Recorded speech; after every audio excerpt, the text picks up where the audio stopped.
Short ಸರ್ಕ್ಯೂಟ್ನಿಂದ MS Ramaiah ಆಸ್ಪತ್ರೆಯಲ್ಲಿ ಬೆಂಕಿ ಅವಘಡ ಸಂಭವಿಸಿತ್ತು. ಈಗ ಆತಂಕ ಇತ್ತು. ಯಾವಾಗ ಹೊಗೆ ಕಾಣಿಸ್ಕೊಳ್ತೋ ತಕ್ಷಣ ಅಲ್ಲಿದ್ದಂಥ ರೋಗಿಗಳು ಹಾಗೂ ಅವರ ಸಂಬಂಧಿಕರು ದಿಕ್ಕಾಪಾಲಾಗಿ ಓಡಿದ್ದಾರಂತೆ. ಆಸ್ಪತ್ರೆಯ 3ನೇ ಮಹಡಿಯಲ್ಲಿ ಕಾಣಿಸಿಕೊಂಡಿದ್ದಂಥ ಬೆಂಕಿ, ಆ ಬೆಂಕಿ ಕಾಣಿಸ್ಕೊಳ್ತಾ ಇದ್ದಂತೆ ರೋಗಿಗಳು ದಿಕ್ಕಾಪಾಲಾಗಿ ಓಡಿದ್ದಾರೆ. ಏನಾಗ್ಬಿಡ್ತು ಅಂತೇಳಿ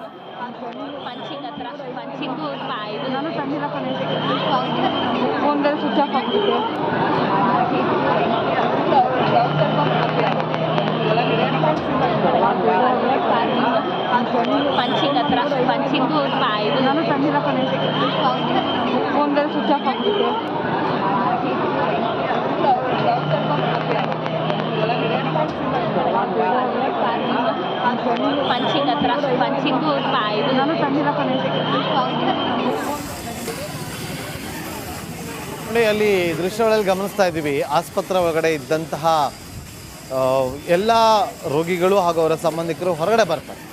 ಇನ್ನು 3ನೇ ಮಹಡಿ ಇದೆಯಲ್ಲ, ಅಲ್ಲಿ ICU ಇತ್ತು ಅನ್ನೋ ಮಾಹಿತಿ ಇದೆ.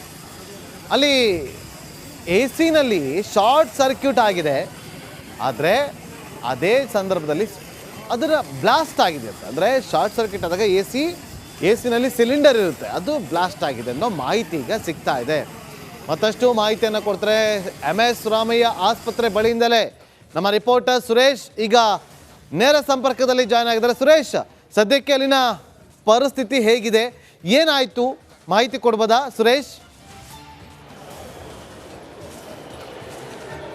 ಎಸ್ ನಾಗೇಂದ್ರ ಬಾಬು, MS ರಾಮಯ್ಯ ಆಸ್ಪತ್ರೆಯ ಮೊದಲನೇ ಹಂತದ ಕಟ್ಟಡ ಏನಿದೆ ಫಸ್ಟ್ ಫ್ಲೋರ್ನಲ್ಲಿ ಆಗಿರ್ತಕ್ಕಂಥದ್ದು. ಇದು ಕಾರ್ಡಿಯಾಕ್ ಪೇಷಂಟ್ಗಳಿರ್ತಕ್ಕಂಥದ್ದು, ಎಲ್ಲ ಹೃದಯ ರೋಗಿಗಳಿರ್ತಕ್ಕಂಥದ್ದು. ಜೊತೆಗೆ ಇದು ಏನು VIP ಇರತಕ್ಕಂತಹ ಒಂದು ಏನು ವಾರ್ಡ್ಗಳ ಇರ್ತಕ್ಕಂಥದ್ದು ಫಸ್ಟ್ ಫ್ಲೋರು. ಸೊ ಇಲ್ಲಿ ಆಗಿರ್ತಕ್ಕಂಥದ್ದು ಸದ್ಯ ಮೇಲ್ನೋಟಕ್ಕೆ ಇದು ಒಂದು AC ಅಥವಾ ಏನು ಶಾರ್ಟ್ ಸರ್ಕ್ಯೂಟಿಂದ ಆಗಿರ್ತಕ್ಕಂಥದ್ದು ಅಂತ ಹೇಳ್ತಾ ಇದ್ದಾರೆ. ಆದರೆ ಇನ್ನೂ ಕೂಡ ಯಾವುದನ್ನು ಅಗ್ನಿಶಾಮಕ ಸಿಬ್ಬಂದಿಗಳು ಯಾವುದೂ ಕೂಡ ಖಾತ್ರಿಯನ್ನು ಮಾಡಿಲ್ಲ. ಆದರೆ ಸದ್ಯ ಏನೋ ಈಗಿರುವಂತಹ ಮಾಹಿತಿ ಪ್ರಕಾರನ ಕೆಲ ಪೇಷಂಟ್ಗಳೇನಿದ್ರೆ ಅವರೆಲ್ಲರನ್ನು ಕೂಡ ಬೇರೊಂದು ಯೂನಿಟ್ಗೆ ಅವರನ್ನು ಏನೋ ವರ್ಗಾವಣೆ ಮಾಡಿರ್ತಕ್ಕಂಥದ್ದು. ಯಾಕೆಂತಂದರೆ ಎಲ್ಲರೂ ಕೂಡ ಸಾಕಷ್ಟು ಜನ ಕೆಲ ಆಕ್ಸಿಜನ್ ಇರ್ತಕ್ಕಂಥವ್ರು ಇದ್ದರು, ಜೊತೆಗೆ ಕೆಲ ಪೇಷಂಟ್ಗಳಂದರೆ ಟ್ರೀಟ್ಮೆಂಟಲ್ಲಿ ಇರ್ತಕ್ಕಂಥವ್ರು ಇದ್ದರು. ಸೊ ಇವರೆಲ್ಲರನ್ನು ಕೂಡ ಮತ್ತೊಂದು ಯೂನಿಟ್ಗೆ ಶಿಫ್ಟ್ ಮಾಡಿದ್ದಾರೆ. ಸದ್ಯ ಯಾವುದೇ ರೀತಿಯ ತೊಂದರೆಗಳು ಆಗಿಲ್ಲ ಅಂತಕ್ಕಂಥದ್ದು ಕೂಡ ಒಂದು ಮೇಲ್ನೋಟಕ್ಕೆ ಈಗ ಸಿಕ್ಕಿರುವಂಥ ಮಾಹಿತಿ.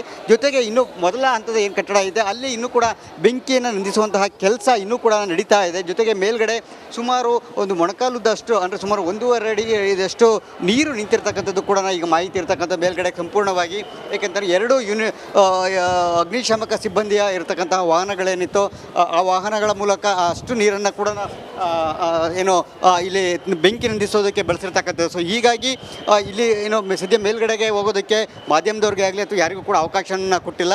ಸದ್ಯ ನಾನು ಇಲ್ಲಿ ತೋರಿಸ್ತಾ ಹೋಗ್ತೀನಿ ನಿಮಗೆ ಮೇಲ್ಗಡೆ ಯಾವ ರೀತಿಯಾಗಿ ಯೂನಿಟ್ ಇತ್ತು ಅಂತಕ್ಕಂಥದ್ದನ್ನು. ಇಲ್ಲಿ ಫಸ್ಟ್ ಫ್ಲೋರ್ ಏನು ಇಲ್ಲಿ ನೀವು ನೋಡ್ತಾ ಇದ್ದೀರಿ, ಇಲ್ಲಿ ಆ ಫಸ್ಟ್ ಫ್ಲೋರ್ನಲ್ಲೇ ಇರ್ತಕ್ಕಂತಹ ಒಂದು ಕಟ್ಟಡದಲ್ಲಿ ಆಗಿರ್ತಕ್ಕಂಥದ್ದು ಫಸ್ಟ್ ಫ್ಲೋರ್ನಲ್ಲಿ. ಜೊತೆಗೆ ನಾನು ನಾಗೇಂದ್ರ ಬಾಬು, ಹಾಗೆ ನೀವು ದೃಶ್ಯಾವಳಿಯಲ್ಲೇ ಇರ್ರಿ, ನಾನು ಮತ್ತಷ್ಟು ವಿಷಲ್ಸ್ಗಳನ್ನು ಆ ಗ್ಲಾಸ್ಗಳು ಬ್ಲಾಸ್ಟ್ ಆಗಿರ್ತಕ್ಕಂಥದ್ದು ಎಲ್ಲವನ್ನು ತೋರಿಸುವಂಥ ಪ್ರಯತ್ನವನ್ನು ಮಾಡ್ತೇನೆ ನನ್ನ ದೃಶ್ಯಾವಳಿಯಲ್ಲಿ.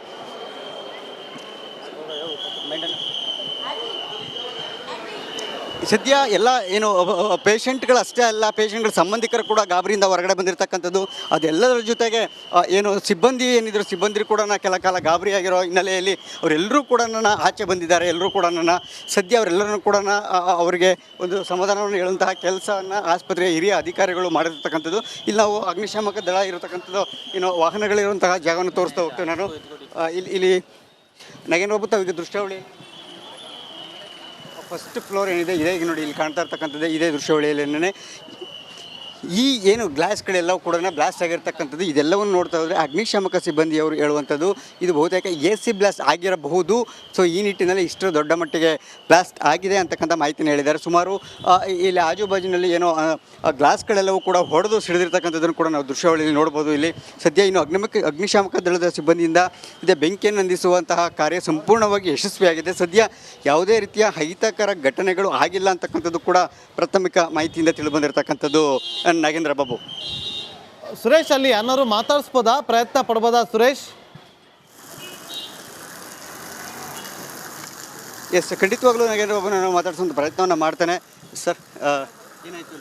ಇಲ್ಲ ಸರ್, ನಾನು ನೋಡಿಲ್ಲ. ಮೇಂಟೆನೆನ್ಸ್ ನಾನು ಆ ಥರ ನೋಡಿಲ್ಲ, ಲೇಟ್ ಆಯ್ತು ನಾನು ಬಂದಾಗ. Electrical maintenance, plumbing maintenance. ಹೌದು. ಏನಾಗಿರ್ಬೋದು ಅಂತ ಏನಾಗಿದೆ ಅಂತ ನಾನು ಒಳಗೆ ಹೋಗಿ ನೋಡಿಲ್ಲ ಸರ್. ಇಲ್ಲಿ ಘಟನೆ ಸಂದರ್ಭದಲ್ಲಿ ನೀವು ಇರಲಿಲ್ಲ? ಇಲ್ಲ ಸರ್, ಇಲ್ಲ. Okay okay okay. ಸದ್ಯ ಪ್ರತ್ಯಕ್ಷದರ್ಶಿಗಳು ಯಾರು ಇಲ್ಲ, ಯಾಕೆಂತಂದರೆ ಸಹಜವಾಗಿ ರೋಗಿಗಳು ಮತ್ತು ರೋಗಿಯ ಸಂಬಂಧಿಕರಷ್ಟೇ ಇದ್ದಿದ್ದು. ನೋಡೋಣ, ಮಾತಾಡಿಸುವಂಥ ಒಂದು ಪ್ರಯತ್ನವನ್ನು ನಾನು ಮಾಡ್ತೀನಿ, ಯಾರು ಇದ್ದೀರಾ ಅಂತಂದೇಳಿ. ಸರ್, ತಾವೇನಾದರೂ ಘಟನಾ ಸ್ಥಳದಲ್ಲಿ ಇದ್ದೀರಾ ಸರ್? ಗೊತ್ತಿಲ್ಲ ಸರ್. ಗೊತ್ತಿಲ್ಲ. ಓಕೆ. ಸದ್ಯ ಇಲ್ಲಿ ಯಾರು ಕೂಡ ಘಟನೆ ಒಂದು ಸ್ಥಳದಲ್ಲಿ ಆ ಕ್ಷಣದಲ್ಲಿ ಯಾರು ಇರಲಿಲ್ಲ ಅಂತಕ್ಕಂಥದ್ದು ಕೂಡ ಮಾಹಿತಿ. ಯಾಕೆಂತಂದರೆ ಸಿಬ್ಬಂದಿಗಳು ಆಸ್ಪತ್ರೆಯ ಹೊರತುಪಡಿಸಿ ಯಾರು ಕೂಡ ಇಲ್ಲ ಅಂತಕ್ಕಂಥದ್ದನ್ನು ಹೇಳ್ತಾ ಇರ್ತಕ್ಕಂಥದ್ದು. ಸುರೇಶ್, ಹಾಗೆ ಸಂಪರ್ಕದಲ್ಲಿರಿ. ಮತ್ತೊಂದು ಬ್ರೇಕಿಂಗ್ ಅಪ್ಡೇಟ್ ಲಭ್ಯವಾಗ್ತಾ ಇದೆ. ಈಗ ಶಾರ್ಟ್ ಸರ್ಕ್ಯೂಟ್ನಿಂದ ಈಗ ಬೆಂಕಿ ಅವಘಡ ಸಂಭವಿಸಿದೆ ಅನ್ನುವ ಮಾಹಿತಿ ಅಪ್ಡೇಟ್ ಸಿಗ್ತಾ ಇದೆ. ಪಕ್ಕದ ಟೀಚಿಂಗ್ ಆಸ್ಪತ್ರೆಗೆ ರೋಗಿಗಳನ್ನ ಸ್ಥಳಾಂತರಿಸಲಾಗಿದೆ. ಈ ಹಿಂದೆ ರಿಪಬ್ಲಿಕ್ ಕನ್ನಡಕ್ಕೆ ಮಾತನಾಡಿದಂಥ PRO ಚಂದ್ರ ಅವರು ಈ ಬಗ್ಗೆ ಮಾಹಿತಿಯನ್ನು ಕೊಡ್ತಾ ಇದ್ರು. ಯಾವ ರೋಗಿಗೂ ಕೂಡ ಯಾವುದೇ ಅಪಾಯ ಆಗಿಲ್ಲ, ಯಾವುದೇ ಸಮಸ್ಯೆ ಆಗಿಲ್ಲ. ಶಾರ್ಟ್ ಸರ್ಕ್ಯೂಟ್ನಿಂದಾಗಿ ಬೆಂಕಿ ಅವಘಡ ಸಂಭವಿಸಿದೆ. ತಕ್ಷಣ ರೋಗಿಗಳೆಲ್ಲರೂ ಕೂಡ ಹೊರಗಡೆ ಬಂದರು ಅಂತೇಳಿ ರಿಪಬ್ಲಿಕ್ ಕನ್ನಡಕ್ಕೆ ಆಸ್ಪತ್ರೆ PRO ಆಗಿರುವಂಥ ಚಂದ್ರ ಅವರು ಎಕ್ಸ್ಕ್ಲೂಸಿವ್ ಆಗಿ ಪ್ರತಿಕ್ರಿಯೆಯನ್ನು ಕೊಟ್ಟಿದ್ದಾರೆ.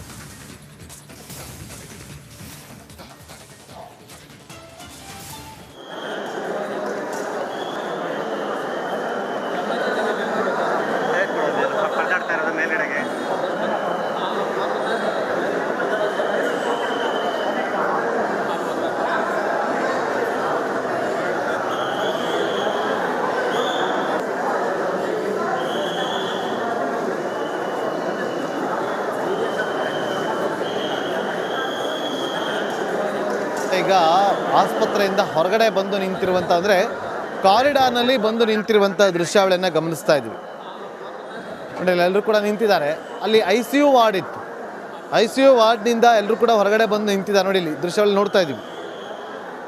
ಆಸ್ಪತ್ರೆ ಸಿಬ್ಬಂದಿಗಳಿದ್ದಾರೆ, ಅಧಿಕಾರಿಗಳಿದ್ದಾರೆ. ಎಲ್ಲರೂ ಕೂಡ ಅಲ್ಲಿ ಬಂದು ಕಾರಿಡಾರ್ನಲ್ಲಿ ನಿಂತು ಏನಾಗಿದೆ ಅಂತೇಳಿ ಆತಂಕದಿಂದಲೇ ನೋಡ್ತಿದ್ದಾರೆ.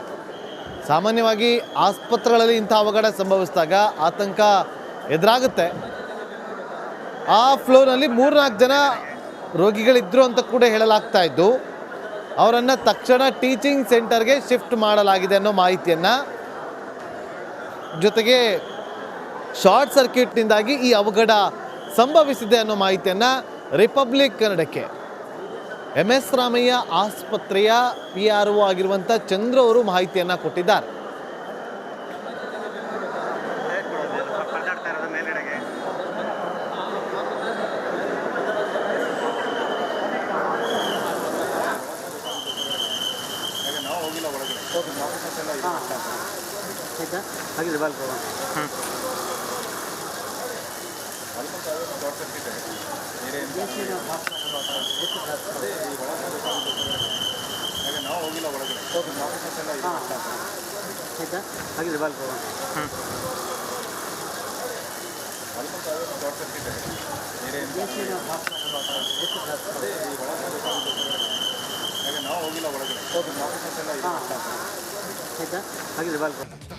ಪರಪ್ಪನ ಅಗ್ರಹಾರ ಕೇಂದ್ರ ಕಾರಾಗೃಹದಿಂದ ಬಳ್ಳಾರಿ ಜೈಲಿಗೆ ಶಿಫ್ಟ್ ಆಗಿದ್ದಂತಹ 2ನೇ ಆರೋಪಿ ದರ್ಶನ್ ಅಲ್ಲಿಗೆ ಹೋದ ಬಳಿಕ ದಿನದಿಂದ ಇವತ್ತಿನವರೆಗೂ ಕೂಡ ಅವರಲ್ಲಿ ಇದ್ದಂಥ ಒಂದು ಕೊರಗು ಅಮ್ಮನನ್ನು ಒಮ್ಮೆ ನೋಡಬೇಕು ಅಂತ ಹೇಳಿ.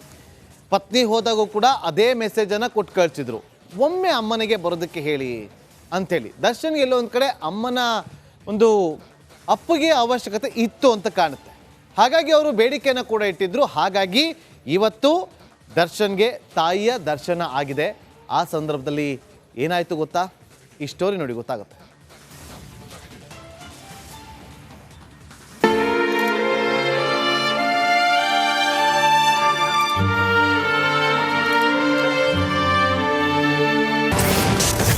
ಕಂಬಿ ಹಿಂದೆ ಕನವರಿಸ್ತಿದ್ದ ಪೊರ್ಕಿಗೆ ಅಮ್ಮನ ದರ್ಶನ. ಅತ್ತ ಕೊಲೆಯಾದ ರೇಣುಕಾ ಸ್ವಾಮಿ ತಾಯಿ ಆಕ್ರಂದನ.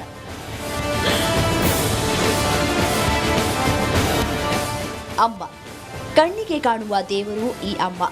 ಅತ್ತ ಕೊಲೆಯಾದ ಮಗನ ತಾಯಿ ಕಣ್ಣೀರು, ಇತ್ತ ಕೊಲೆ ಮಾಡಿದವನ ತಾಯಿಯ ಅಳಲು. ಆದರೆ ಕರುಳಿನ ಕೂಗು ಮಾತ್ರ ಒಂದೇ.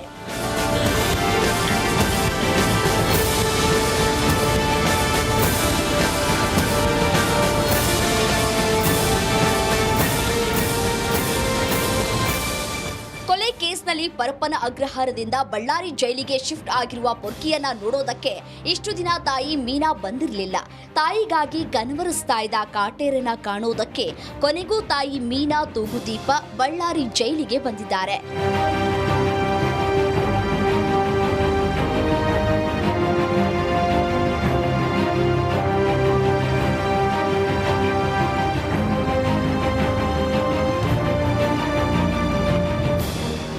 ಜುಲೈ 1ರಂದು ಭೇಟಿ ಮಾಡಿದ್ದೇ ಕೊನೆ. ಬರೋಬ್ಬರಿ 82 ದಿನಗಳ ಬಳಿಕ ಈಗ ಮಗನನ್ನ ಕಾಣಲು ತಾಯಿ ಮೀನಾ ಬಂದಿದ್ದಾರೆ. ಮಗನನ್ನ ಕಂಡ ಕೂಡಲೇ ಅಪ್ಕೊಂಡು ಕಣ್ಣೀರನ್ನ ಹಾಕಿದ್ರಂತೆ. ಅತ್ತ ತಾಯಿಯನ್ನ ಬಿಗಿದಪ್ಪಿ ಗಳಗಳನೆ ದರ್ಶನ್ ಕೂಡ ಕಣ್ಣೀರನ್ನ ಹಾಕಿದ್ದಾರೆ.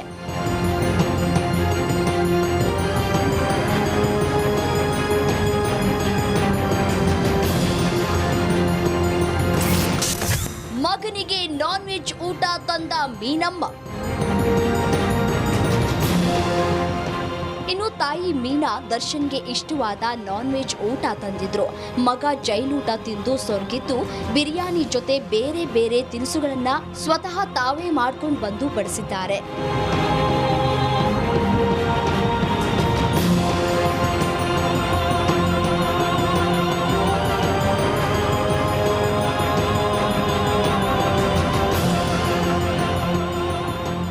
ಒಂದ್ ಕಡೆ ಜೈಲಲ್ಲಿ ಇದ್ದ ಮಗನನ್ನ ಕಂಡು ಮೀನಮ್ಮ ಕಣ್ಣೀರನ್ನ ಇಟ್ಟಿದ್ದಾರೆ.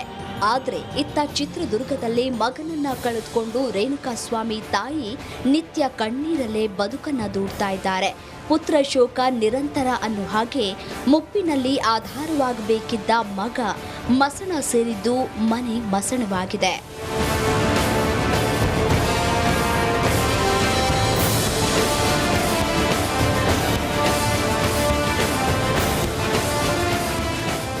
ಇಲ್ಲಿ ಇಬ್ಬರು ತಾಯಂದಿರು ತಮ್ಮ ತಮ್ಮ ಮಕ್ಕಳಿಂದ ದೂರವಾಗಿದ್ದು ಇಬ್ಬರಿಗೆ ಕಣ್ಣೀರೇ ಗತಿಯಾಗಿದೆ.